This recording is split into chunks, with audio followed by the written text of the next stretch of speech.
Hello everyone, Naodline here today with another top 10 video. As you can guess by the title, it is for the top 10 pikes in the Age of the Ring mod. So, what are the details for this top 10? Well, unlike the heroes, this has been a very difficult one. It took me quite a while to cut through everything. So there's a total of, I think, I counted them this morning, about 27 different pike units.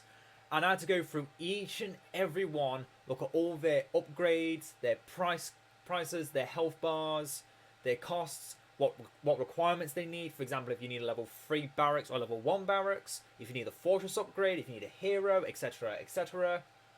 Then I need to look at their abilities and formations and their capabilities in the combat, their spammability, how good they are as in the army as a whole. Are they better as a single unit? Are they better as the whole army? And I've managed to bring it down to the top 10. So let's go through them now. If you have any other suggestions for top 10 videos, please let me know. I'm always open to suggestions. I'm currently running on a few blanks. It took me all day to figure out this one. So without further ado, let's go to number 10. Okay, so at number 10, we have the Bree Land Towns Guard.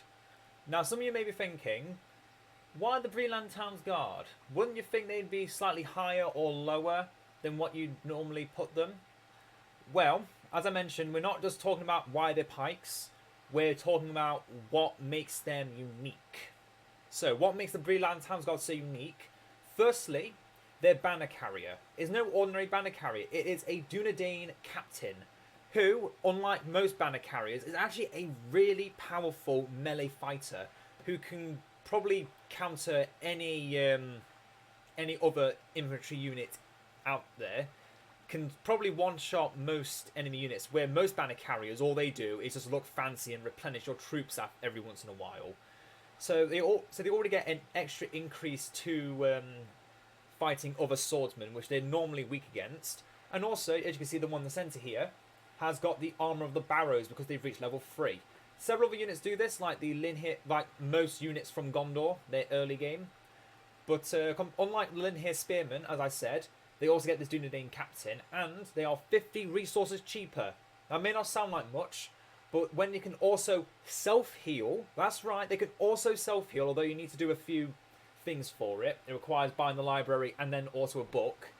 But just by doing that, your units automatically self-heal, so they've killed a bunch of enemies. They then heal while they're moving to the next destination, and then they're full health to begin again. And even if you don't even have to waste your heal power, which makes it even more efficient. Obviously, that takes a lot to start with, but even in the early game, these pikemen are quintessential to your beginning. Whereas with other factions, you might not even need your pikemen. With Rivendell, I'd say these Bree Land Towns Guard, if you don't spam at least 50 of these in a game, you're not doing something right. Or you're doing everything else right. So, who we got next for number 9? And now at number 9, we have Orc Pikemen. Now, if you thought Bree Land Towns Guard was a surprise, this one will get you even more. This unit is perhaps the most underrated pike unit in the game.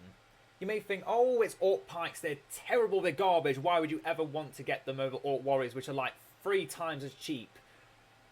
Here's the catch. Firstly, they're good against cavalry, which is what you need when you're early creeping or you're against an enemy that starts with pikes, cavalry even. And secondly, they get so many buffs. So many buffs. Firstly, from their horde bonus. Not many factions get this, but the Orc Pikemen all orcs have a horde bonus, which gives them all 50% damage increase if there's 150 or more orcs in a centre. You also get a nice little like yellowish aura around every orc when that horde bonus first takes effect. Secondly, when each of these orc units hits level 2, they get an extra 25% damage increase. And then if you put them into aggressive stance, that's even more damage. And it's like, you don't really want them to go into defensive stance. They've got so little health. You want them to rush in kill everything. If some die, who cares? They're 200 resources. They're the second cheapest pikemen in the game, next to the Orc Jailer, which unfortunately is not on this list because it does not get the Horde bonus, unlike the Orc Pikemen. And Mordor is a faction that is filled with buffing mechanics. These Orc Pikemen can very quickly turn into, from ordinary rabble-looking units, to a killing machine. And unlike most factions, with Mordor, you're allowed to spam. Spam is the funnest thing you can do with Mordor. And that is how you do it best, with Orc Pikemen in the mix, because they're unexpected, and when they're in that clump, no cavalry would dare go near your archers. You're just guaranteed to have the quickest death ball and just steamroll your opponents. So that's number 9. So who's at number 8? So at number 8, we have the Fountain Guard. Now, well, hold on. Don't get angry at me. You're probably thinking, oh, why aren't these guys number 1? They're like super powerful and everything else. They're amazing. They buff heroes. They buff your defenses. They're perfect. I'm not just counting them on if they're the best pikes. Their cost efficiency is atrocious. They are one of the, if not the most expensive, in fact no, they are tied for the most expensive unit in the game. And all they do is buff heroes by 10% and buff structures by 50%. They needed to be improved to have, instead of just 1 unit of Tower Guard, to have 2 units of Tower Guard. I honestly wanted to put these guys higher, but the more I looked at them, and the more I looked at what what is required to get them, I started thinking, are they really that good? And the answer is, they are good, but they're just average. They're 2,000 resources each. They're 90 command points each. They have 750 health, which is pretty good. That is pretty high. But you also need to buy the Numenorian Stonework and the Ivory Tower. Both upgrades together cost 2,500. And you need to pay 2,000 for each of these. That's 6,500 for both of these units alone. Yes, that's really good. But in a PvP game, they can't be everywhere. They can only be in 2 locations at once for that 6,500. Whereas, for example, the Breland Towns Guard, you could get 8 units of them for the cost of 1 of them, and you only need to pay 300 to get the barracks for them. The one thing that stands with them is they have got very fast recruitment time. They recruit at the same time as most units, which makes them pretty efficient in that regard. But still, even with Gondor, a faction that is known to get very quickly ramping up economy, it is not quite as good as the faction who got number 7. Sorry, Tower Guard, Fountain Guard, Guards of the Citadel, whatever you're called. You only scraped number 8. So, at number 7, above the Tower Guard, are the Uruk-hai Pikes. Yep, this unit is insanely powerful. You may just think, oh, but it's just the Uruk-hai Pikemen. We remember them all the way back from Battle for Middle-earth 1. They go against cavalry. What else do they do? Now, this is where they get you. So, not only are they really cheap when you get all of your discounts, you can bring them down to 325 or 324 resources. Basically, 1.5 the cost of the Orc Pikemen. 100 more than the Breland Towns Guard. And they beat them with all their upgrades. Just at level 1. Get them to level 2. Give them their banner carriers. They then get regen. For their, well, not regen, replenishment.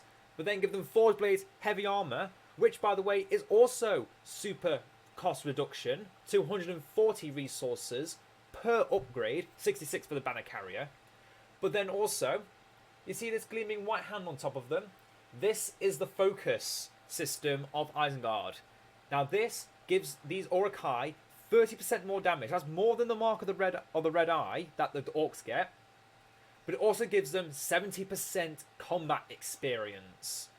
So You see how we've got some of them here, level 4, level 3, level 2, so some because we only got them at the very end. But it's also, at the very back here, level 5. And all we've done is get rid of the wild layers and the troll caves. And by the way, these took 0 casualties, destroying all of these layers. And that was before they got all their cool little upgrades. And also, their phalanx formation, instead of like the Skeletrum, where they can't move, they can still move, and it is really good. It's really good. A lot of these pikes have this ability, which is why I'm not displaying it here. But as you can see here, just select one, and then they all clump up together. Anything that comes close to this, that is on a horse, a boar, a warg, anything, instantly deleted. And I've seen that happen to a troll. A troll! And we've seen that thing take out an entire base before. These Uruk-hai pikemen are definitely deserving the 7th spot. So what could be above them? Look at him, he looks so happy. So at number 6, we have the Sentinels of Kerin Amroth. Now, when I was originally going through all of the Elven Spearmen, because let's face it, Sentinels of Kerin Amroth, Elven Gladesmen of Rivendell, and the guards of the palace are all really, really good.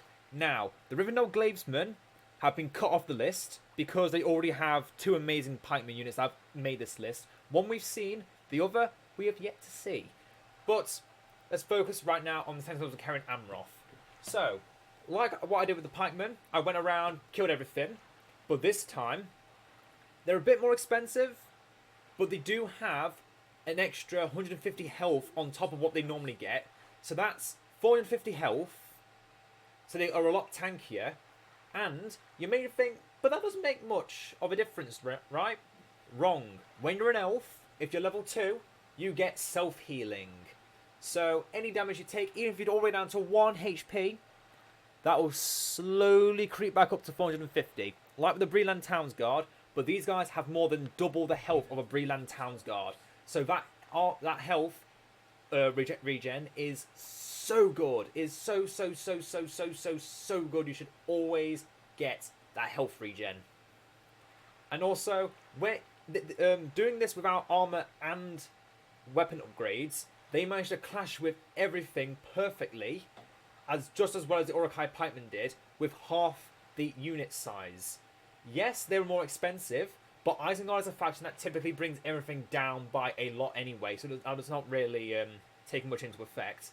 But the Sentinels of Kerin Amroth, they get the same formation. Yep, they can brace their shields, and their charge resistance is perhaps even stronger than the Uruk-hai pikemen before they even get leveled up because of that extra health. Health is something I didn't think would be so important for pikeman units. But honestly, when they're constantly when your units are getting constantly trampled by things, you want something to cancel that. These Sentinels will do really well. Put them into that guard mode, that is a massive armor increase. Obviously, anti-armor, not going to do much. But again, that's where that extra health comes in.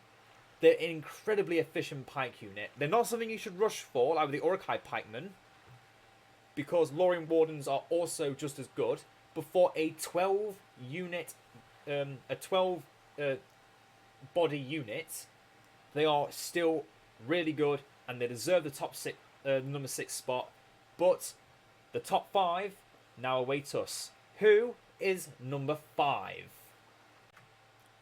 And today we fight for Mordor. Number 5, we have the Easterlings of Rhûn. Truly an incredible unit. Not really the kind of thing you expect from a pike unit. They're not incredibly defensive at a first look. Instead, they're more of a glass cannon pike, which at first sounds a bit of an incorrect gesture to them. But without any armor upgrades, without any weapon upgrades, without any upgrades at all other than banner carriers, they sweeped through everything. Exactly the same as the Sentinels of Kerin Amroth. They went through every single task, killed wargs and trolls, just like that. Except they did even more damage.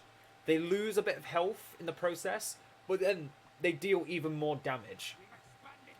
Now, what makes them different and in my opinion, better than the Sentinels of Karen Amroth. One, from their barracks, they're recruited even faster. Unfortunately, elves just don't take too long to recruit in a lot of cases, and the Sentinels are one of those unfortunate situations. Also, their upgrade costs more for their barracks, and the barracks is the same. At least with the Eastling barracks, you can very quickly tell, okay, this is the Eastling barracks, I want to quickly get more units out instead of accidentally pressing the barracks you don't have upgraded, for example. Also, you also have another great Pike unit in your roster, so you don't even need to have spam this unit. Just one or two of them is good enough. But what pushes them over the edge, instead of having healing, they have serrated armor. At level 3, they redirect some melee damage back at their opponents. This may seem like a small thing, but that makes them spam proof. Goblin warriors, orc warriors, basic like Risen Dead, Doggle infantry, like low health and like Broken Rabble, for example. Basically, every single cheap infantry unit, or even cavalry, elite cavalry, will just go splat against these pikemen. But yeah, the fact they can also deal with infantry better than most pike units, even though they're more of a glass cannon, makes them so efficient. And even then, when you get them the full armor and use their formation, they're not going to go anywhere. They're not as tanky as Sentinels, but they certainly make up for it by doing about twice as much damage. And in the faction of Mordor, they can do immense damage with those extra buffs. And also, they're not just recruitable in Mordor. From the outposts with Doggle, you can also get this unit. And they are really good in Doggle, because until you get your best pikes, which we'll talk about soon, I'm sure most of you already know, the jailers don't quite fill the role of pike. This unit, if you can get at least one or two of them in the early game to protect you while you're building up as Doggle, if you ever need that, if you're in a situation where you need that, these pikes can really turn the tables on your opponents. I bet they're smiling behind those masks. Okay, so number 4. We have the Palace Guards. The Guards of King Thranduil himself.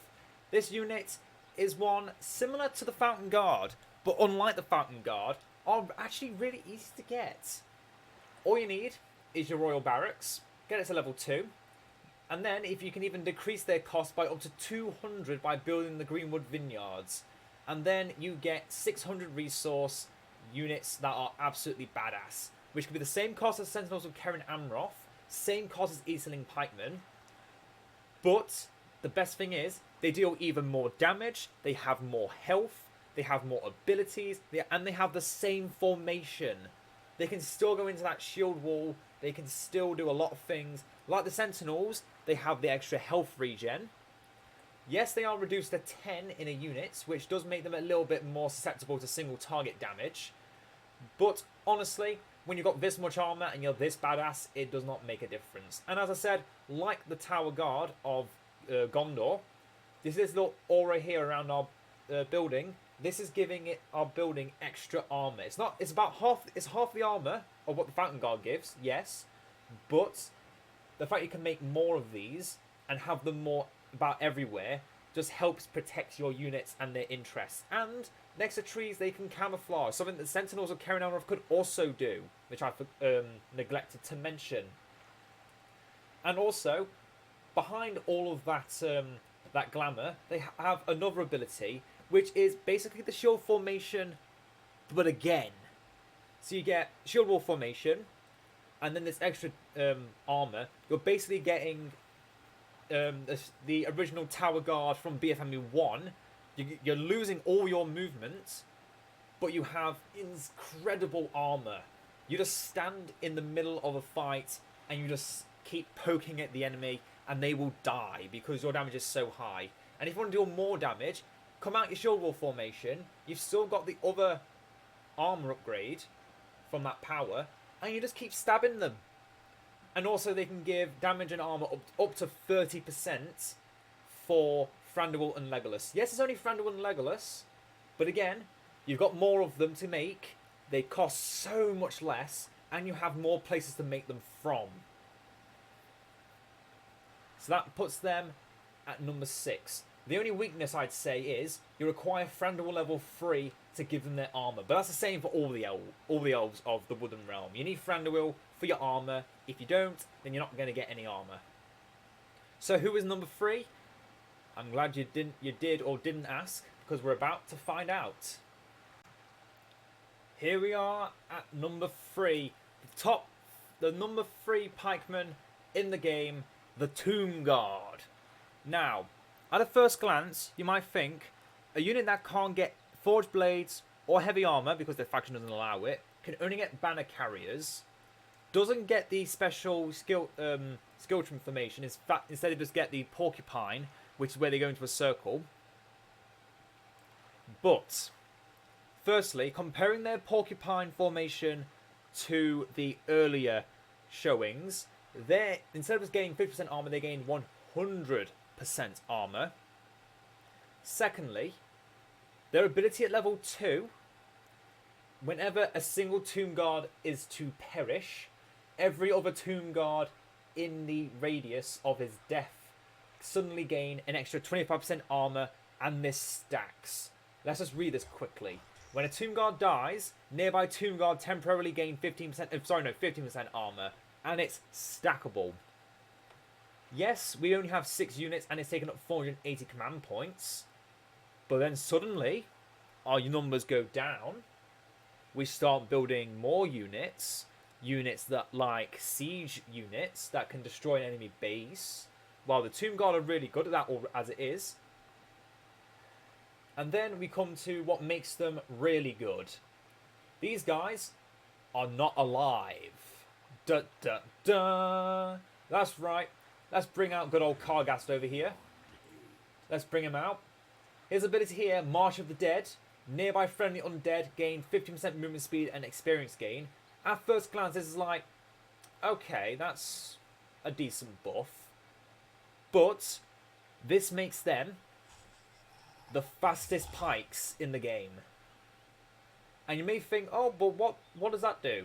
Well, let's say you have a backline of Entwives and Blighted Trappers, for example. And then you see a sudden cavalry charge coming from Theoden himself. And you're like, oh, bugger. We need to get back to the backline to protect our forces from this unseen threat. Just run back. Simple as that. And then also, Camul the Easterling also buffs the Tomb Guard.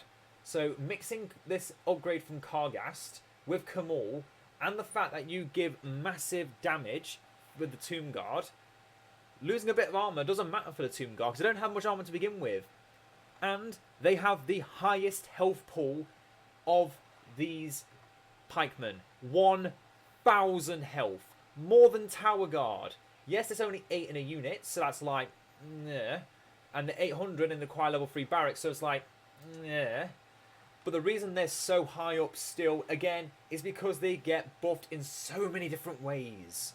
And they are so good. They are really efficient. The problem with Dol Guldur is they struggle with protecting their backline. Like the Entwives or anything like that, because they're mostly a infantry-focused faction. You've got Ravagers, you've got Spiders, you've got a lot of very powerful melee units, but lock them in combat, charge in behind them. If you don't have some good pikemen, jailers aren't going to fit it, and if you can't get any Easterling phalanx from the outpost, you'll find 1 or 2 units of Tomb Guard can kill pretty much anything. There's very little in the game that can stop a Tomb Guard advance. And if you get them high level enough, which again, you can do with Kargast, you can do with Camul, which are 2 of your best heroes, pull that all together, and what have you got? A really powerful combination. And also, another thing to note, this is the first unit of this list that actually buffs other units. Doesn't buff structures, doesn't buff heroes, it buffs themselves. And all 3 of these top 3 pikemen buff units in one way or another. The Tomb Guard only buff themselves, so unfortunately they reach level 3. They reach number 3. They can't get any higher than that, unfortunately. But the top two, they are really, really good. They shall feel the sight of our beards. At number 2, we have the Vault Wardens of Erebor. Can be from either side of Erebor, from the Erebor Redoubt, at level 1. Tier 1 building. And you get the second strongest pikemen in the game, the Vault Wardens. So, this unit is not actually classified as a pike unit. And I really feel the disrespect for these poor units. They originally were a tier 2 unit from the basic Dwarven Barracks before the Wooden Realm update, before the Dwarves got a huge overhaul. And honestly, this Vault Warden unit is probably one of the best things about the faction. You don't need to spam them, you only need one, because their passive abilities are insanely strong. Merge it in with the Mine Shaft, they get extra armor and damage and experience when near a mine shaft. It's like, you want to protect your resources? Just put one of them into the mine shaft. You see some cavalry coming up to attack you, or anything really. You pop this out. You put it into its stone wall formation. Not shield wall, stone wall formation. And you watch these 5 pikemen at the back just wreak havoc. The only weakness is that half this unit doesn't attack, but the thing is, the 5 units that don't attack are what are focused first, and again, they are incredibly tough. These guys have 600 health. That is the same amount as the Palace Guards. That is more than the Sentinels of Karen Amroth. That is twice the amount of the Easterling Pikemen. And you know what? They only cost 450. They only cost 450, and they are the second best pike unit in this goddamn game, in this mod, uncontested. So let's take a quick look at their actual stats. So Stonewall Formation. It doesn't actually give you stats, percentages for how much the speed they lose or how much armor they gain. It's just like, we don't want to calculate it. We don't want to know. All you need to know is, it is really good. And then they get a power that is a buff to all units. 10% armor. Enemies lose speed. You know how important it is for your enemies to lose speed? As the dwarves, really damn important. And then at level 4, nearby enemies gain 15% armor.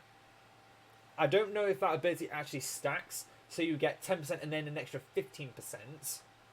But still, giving all of your army an armor increase just for them being around is insane. They're not your front line. Pikes are these particular pikes are not a frontline unit. They are a unit you keep in the middle of your army. You see some pikes, you turn them round, and you just watch them as the pikes just run through those poor little horses. And then, as I mentioned, if they're near a mine shaft, 25% extra damage. By the way, they can't get heavy armor or forged blades. However, even without the close quarter specialist passive ability, they deal more damage than the Palace Guards, than fully upgraded Orokai Pikemen with the focus ability. They do more damage than Easterling Pikemen, and they're glass cannons. They're meant to deal damage. These guys deal more damage than them, and only 5 of them can attack in a unit instead of 15. And they have insane range. You can have this halfway back in your army, not getting it focused, and have those spears swinging your opponents. And even if they are being focused, the 5 guys holding the shields are just going to live forever. Because as I said, 600 health. 620 only because they reach level 2, because you get 20 extra health when you reach level 2 and so on. Now, in a one-on-one, they will probably lose to half of this roster, because again, only 5 of them are attacking. But each swing is about 3 times as powerful as, for example, a basic dwarf pike when it's fully upgraded. And again, these guys need no upgrades. And again, they're only 450. Like, I can't stress enough how powerful this unit is. It's only taken down from number 1 because the number 1 slot, they have earned it. It's not a very cheap unit, but the Vault Wardens perhaps are the most cost-effective unit in your roster. The only weakness is they come from the Erebor Redoubt, which costs 600 resources. You can't get them in the beginning of the game. If you're not going for a 4000k start, if you're going for a 1k start, you can't get this unit to begin with, which is a shame. But even just one of them, have them go to your mineshaft. You see someone in the way, you charge them out that mineshaft, and then you just wreak havoc. Or even better, you're about to move into enemy base, you use the Undermine ability, you send out this Vault Warden unit, put into Stonewall, it gets focused by everything, while it still has incredible stats, and then your entire army comes out. The army is not being focused by anything except for large AoE siege, but they have massive armor increases for being near the mineshaft because of the Vault Wardens, and then they can just rush out and break everything in sight. This is an incredibly effective unit, and even if you lose one or two, again, incredibly cost effective. They are so good, and they can be made to move faster and recruit faster if you get the Arkenstone, which makes them potentially, without the need for Call the Horde, the Galathrim, Mirror of Galadriel ability, it makes them the fastest recruiting unit of all of these pikemen. But as I said, there's only one unit that beats them in the listings. Who is it going to be? Well, if you've been paying attention, you might already know. And here we come to number 1, the Grey Company. I imagine many of you already knew this was going to be number 1, but let's go through exactly why they are number 1. Firstly, unlike the Fountain Guard, they are also a heroic unit, but they are incredibly easier to get your hands on. All you need is the library, the Lay of Lethean, which is in total 1300, and then you need the Dunedain encampment, and then you can purchase the Grey Company, and that is in total around 3000. Yes, that is still a lot. However, if you've seen these bad boys in action, you'll know exactly why they are so good. So firstly, they're a hybrid unit to start with. They can also switch to their bows. So if you're in a situation where you can't use pikemen efficiently, or you want to keep this unit back so it can be safe, or even use it as a precaution, if your enemy doesn't notice the Grey Company is around, and you have them hiding around with a couple units of Dunedain, if they don't notice in time, they can quickly flip to their pikes, run into the battle, all enemy units lose damage and armor, and have reduced fear resistance. Now, at first glance, what abilities are there in Rivendell that have fear abilities? Well, on the top of my head, I can think of only one, and that is the ability of Arwen. However, the 4 summons from the Hall of Fire also cause fear. I'm fairly certain they cause fear. And also, each time a ranger falls, so this is like the Tomb Guard, each time one dies, they gain a small damage and armor boost for a short time. So if even one perishes, then they will continue to fight on, but with even greater resolve. Now, obviously, this only works on this unit, does not work on any other. However, as I'm also already mentioned, this unit is incredibly hard to kill. Because, as again, you could just flip them to their bows if you need them to be on the aggressive side, but at the same time being defensive. By that I mean you want them in the middle of your army to give you some suppressing fire, but then they switch the pikes when you start seeing some cavalry coming around the side.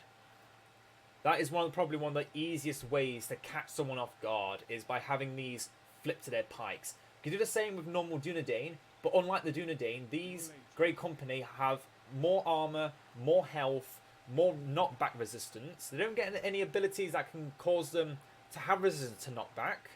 So in that regard, they're not exactly the best pikemen. As I said, they're not being regarded for just being the best pikemen. They squashed every single lair faster than every other unit. And this was on their own. They only had their one unit. The Fountain Guard were probably a little bit more efficient at killing the trolls, because unfortunately this unit can very easily be knocked down because they don't have an ability to remove knockback resistance, have knockback resistance. However, they can always flip to their bows instead and kill the troll from far, and then squash the lair with their spears very quickly. Then at level 3, as I mentioned, what makes some of these pikemen so strong is that they buff units and heroes, and they do that twice. They buff Aragorn, Halbarad, the Sons of Elrond, all by 25% damage when around the Grey Company. So that is similar to the Palace Guards, except they're only giving them damage. But then they also give armor to the units from the Breeland encampment. So the Breelanders, Hobbits, the Hobbit heroes are gaining armor. Hobbit heroes don't really need the armor. They don't live for very long. That's fine. Then they also give other Dunedain units 25% damage. If you have them near some of your Outriders before they charge in, and then send them in, 25% extra damage, that trample will kill a lot of defenseless units. Now, this last ability isn't really that good when you first look at it, but in PvP, this could be essential. You see this incredibly dangerous targets, but you want to get rid of it quickly, like a Balrog, like a dragon, like Nordal veterans, any heroic unit, skilled hunters, throw it down for 30 seconds, that unit is marked, they can't run away, they take more damage from the Grey Company and other Dunedain. Obviously, in the late game, you're not going to have much Dunedain, but that extra speed reduction is similar to Azog's Headhunter ability on heroes, but this can be used on a unit or a hero. So you see anything you want to kill, you kill it. It's not going anywhere. There are very few things that can escape the Grey Company. So they're a perfectly efficient hybrid unit. They deal incredible damage to structures, to units, and to heroes. They deal damage to everything really well. They buff all your units incredibly well. Mainly all your early tier units. The elves don't really need much more buffing. And then they can also pinpoint an enemy. They have every single thing they need. And for only 3,000 altogether. And again, if even one of them survives, or they all survive on really, really low health, that's fine, because you can also purchase for an extra 1,000 all your Breeland and Dunedain unit, your Breeland, Hobbit, and Dunedain units all get self-healing. So that's just a nice little caveat to put on top of the fact they have nearly 800 health at level 5. In total, they start with 700. That is the third highest health pool of this these top 10s so far with the Pikemen. And that is insanely good. So I think I've rambled on for now. I hope you've all enjoyed my look into the top 10 Pikemen units. Will we see the Grey Company again in the top 10 archers? Probably not, because honestly, though they are decent archers, there are so many more options for the top 10 archers. But until then, my friends, I'll see you next time. Farewell.